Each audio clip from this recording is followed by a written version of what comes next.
Goeiemôre. Ek is baie bly ons het 'n gas wat ons vanmôre gaan help met die preek. Môre Koos. Ons gaan vanmôre 'n bietjie gesels oor dit wat in Romeine 12 staan. Maar voordat ons daarby kom, kom ons word vir 'n oomblik stil en ons wy hierdie oggend aan Vader. Here, dankie vir 'n pragtige oggend. Dankie toe ons vanmôre wakker geword het en die eerste vars asemteug ingehaal het. Toe ons geweet dis van U af. Here, dankie dat ons ook vanmôre kan stil word hierso oor 1 Korintiërs hoofstuk 12, dat ons vir 'n oomblik kan saam dink, ons koppe bymekaar kan sit. Ek wil vra dat U asseblief vir ons genade sal gee, dat ons U woord mooi sal hoor vanmôre. Amen. So, baie welkom by vanoggend se diens. Vanmôre is belydenisaflegging, en dis 'n wonderlike geleentheid, want dis die geleentheid waar ons vars, splinternuwe lidmate deel word van die kerk, deel word van alles. En ek wil vanmôre 'n bietjie met hulle gesels, maar eers bietjie later, maar ek wil eers vanmôre met jou gesels, want 'n klomp jare terug was jy ook hier op een of ander manier en het jy ook belydenis van geloof afgesê en jy het vir Vader kom sê, Vader, maar ek sê ja, ek wil graag deel wees van U liggaam. Ek wil graag deel wees van U bediening op aarde. Dis die plek waar ek tuis voel, dis my gesin hierdie. Ek is deel van die liggaam. Maar dis maar soos huwelike ook, nê. Ouens staan voor 'n kansel en hulle sê vir die persoon langs hulle, maar ek's baie lief vir jou, en dan soos tyd aangaan, dan hou hulle op om lief te wees vir mekaar en dan is hulle glad nie meer lief vir mekaar nie. En dan kan hulle net weg van mekaar afloop. Daar's 'n proses wat moet gebeur en dis 'n proses van egskeiding. Ek wil vanmôre vir jou vra, hoe naby is jy aan Vader, of het jy in 'n sekere sin al so ver van Vader af gestaan dat jy nie eens meer deel van hierdie liggaam voel nie? En ek wil sê, miskien is dit COVID se skuld. Want COVID het ons geleer, maar ek kan eintlik goed genoeg as Christen by my huis funksioneer, en eintlik is dit nie waar nie. Want jy kan nie geïsoleerd as Christen, as 'n liggaamsdeel funksioneer, as jy nie aan die liggaam self gekoppel is nie. So, as jy dan nou vir jouself gesê het, en ek praat nie met die ouens wat ver bly nie, wat miskien uit noodsaaklikheid uit hierdie diens kyk nie, ek praat met die ouens wat as gewoonte, dit as gewoonte gemaak het om van die huis af kerk te hou. Om te sê, maar as jy nie meer deel is van die liggaam nie, moet jy op 'n stadium formeel kom, en soos 'n egskeiding, jy moet vir die Here sê, Here, maar ek voel nie meer deel van hierdie liggaam nie, ek wil uit hierdie liggaam uit. En daarom is dit belangrik dat ons vanmôre mooi hoor wat die woord sê. Dit klink nou vanmôre of ek jy op jou vinger stik, dis glad nie die bedoeling nie. Die bedoeling is dat ons nie kerk en die liggaam van Christus iets maak wat ons dink dit veronderstel om te wees nie, maar dat ons kyk wat die Bybel vir ons sê, wat dit regtig is. En ons gaan saam kyk, 1 Korintiërs hoofstuk 12, ons gaan daar van vers 12 af lees. Net soos die liggaam 'n eenheid is en baie lede het, en soos al die lede saam, al is hulle baie, een liggaam vorm, so is dit ook met die liggaam van Christus. Omdat ons almal een liggaam geword het, is ons almal met een gees gedoop, of ons nou Jood of Griek, slaaf of vry is. Ons is almal van die een gees deurdrenk. En hoor mooi, die een gees deurdrenk, een liggaam. Die Bybel praat nêrens hier van 'n individualistiese belewenis van God op jou eie of net saam met jou familie nie. Hy sê die liggaam bestaan ook nie net uit een lid nie, daar's baie.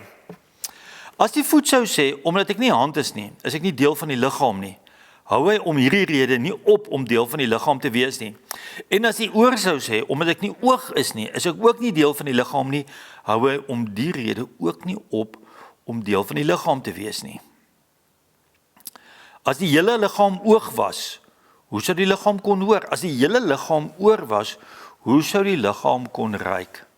Maar nou het God die lede, elkeen van hulle afsonderlik in die liggaam gevoeg, soos wat hy dit wil hê. En hierdie is die belangrike vers, soos wat hy dit wil hê. Hy het jou in hierdie liggaam ingevoeg. Toe jy belydenis van geloof afgelê het, jy vir die Here gesê, Here, hier is ek wil graag deel word van U liggaam, en hy het jou ingevoeg. Al is almal saam net een lid was, hoe sou die liggaam kon wees, of hoe sou die liggaam kon funksioneer? Nou is daar wel baie lede, maar net een liggaam.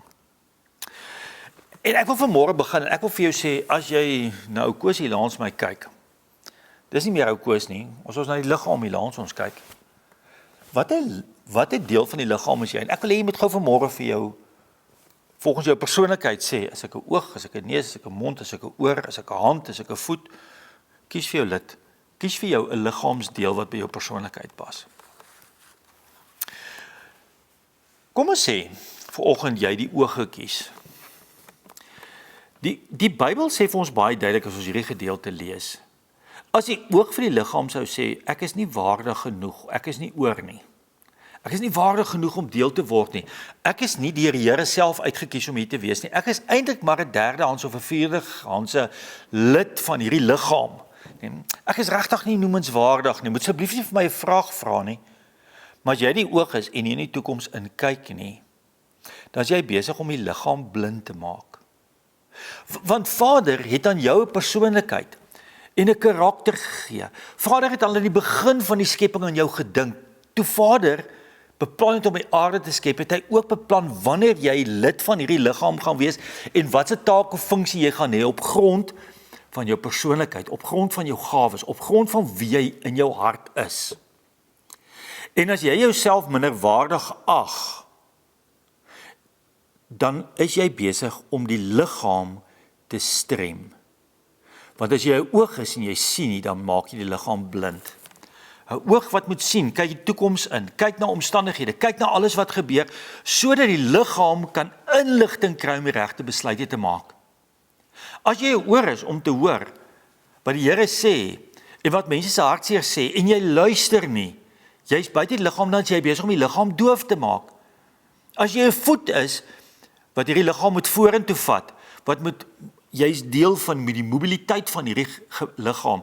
As jy die voet nie is nie, dan maak jy die liggaam lam of krepel en net so met die hand. En ons kan elkeen van hierdie liggaamsdele gebruik. Jy is uitgekies met 'n doel. En my vraag vanmôre is jy die liggaamsdeel wat jy God beloof het om te wees? En jy kan dit nie wees in isolasie by jou eie huis nie. Sou ons die oog uit 'n liggaam haal, en ek wil daai oog vir 'n oomblik los, en ek sê hierdie oog, en ons sit hom op 'n ander plek neer, sou hierdie oog bly lewe? Onder geen omstandighede, hy sal droog word, hy gaan glad nie meer kan funksioneer nie. So hierdie twee is in hierdie onbeskryflike kombinasie met mekaar.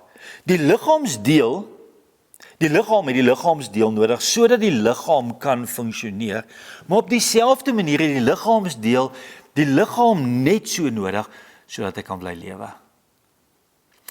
En Dion het laasweek daaroor gepraat.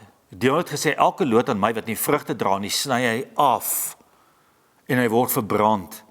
Hier sê hierdie gedeelte presies dieselfde. Hy sê, maar dit is God, wat elkeen van hulle afsonderlik in die liggaam toegevoeg het, soos wat hy dit wou hê. Hy het nooit vir jou beplan om op 'n rusbank te sit, eenkant in jou huiskerk te hou. Hy het nooit vir jou beplan om afgesny te word van die liggaam nie, want jy gaan doodgaan geestelik daar. Jy het nodig om deel te wees van hierdie liggaam. En nou wil ek afsluit vanmôre. En ek wil vir jou vra, die liggaamsdeel wat jy gekies het om te wees, as jy nie presies weet wat daai liggaamsdeel doen nie, kom vra vir my. Want as jy gekies het, jy's die neus, is dit onbeskryflik belangrik dat jy die funksie van die neus moet vervul, en daar's net een neus. En daai neus se funksie, die Bybel sê, as dit 'n neus is, gaan kyk van die vers van die neus, maar daai funksie van die neus sê is om te ruik.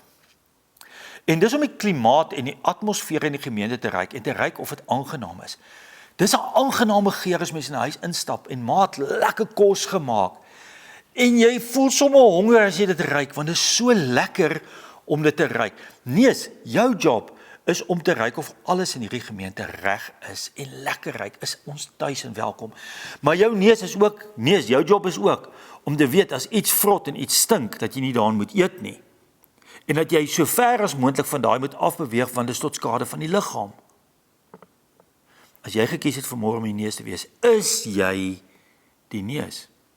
As jy gekies het om oor of oog te wees, of mond te wees, of hand te wees, of voet te wees, is jy dit, of het jy slap gelê?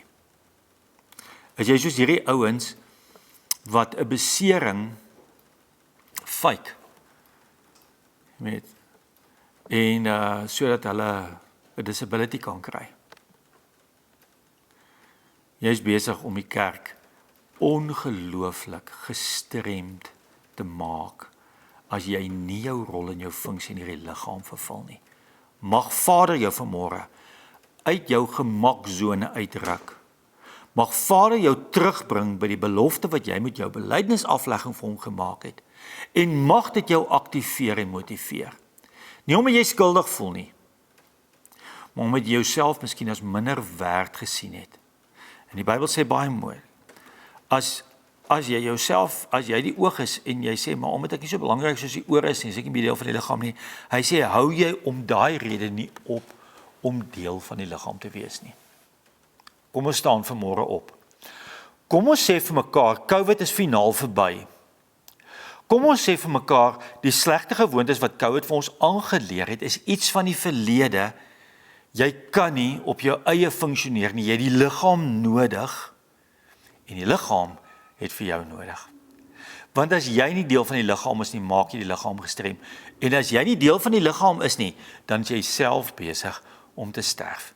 Mag Vader vir jou insig gee. Amen. Here, dankie dat U vanmôre reguit met my praat. Dankie dat ons nie nodig het om storieetjies op te maak of bangmaak storieetjies te deel van Gogga maak vir baba bang nie, maar dankie dat U vanmôre reguit uit U woord met my praat. En dat U vir my sê, ek is wie ek is en wie U my bestem het om te wees van die begin van die skepping af. En niks kan dit verander nie. As ek intussen tyd lui geraak het en dit nie wil doen nie, of nog erger, as ek vir myself begin jok het, dat ek te moeg is om te doen. Vader, gee vir my die insig, want beide hierdie leuns, ek is te moeg, of ek is te lui, gaan my nie lang duur geweldig skade doen. Dank U Vader, dat U vanmôre uit U hart uit reguit met my praat. Amen. Ek wil afsluit met 'n gedagte. As jy nie jou kinders gereeld in die kerk bring nie, en jy's nie ernstig oor kerkbywoning nie, dan wil ek vir jou waarborg, hoe ouer jy word, en dis by alle mense wat ouer word, by my gebeur het, en mense kan dit sien by alle ouer mense, ontstaan daai hele ding van jou skuif van sukses na significance toe, dat jy van belangrikheid en van geld skuif na van ek wil betekenisvol wees. En in baie van hierdie mense se soektog na betekenis kom hulle weer by Vader uit. En dan is hulle baie bekommerd oor hulle kinders en hulle kleinkinders wat nie gedoop is nie. En soveel mense het met my kom praat. As jy vandag 30 is, jy gaan 50, 60 word. As jy 'n verhouding met die Here het, maar jy boesem daai verhouding nie by jou kinders in nie, gaan jy een van die ouens wat 60 gaan word en ongelooflik bekommerd is oor jou kleinkinders. Omdat jy vandag gekies het om nie deel van die kerk te wees nie. Mag Vader vir jou nuwe insig gee. Amen.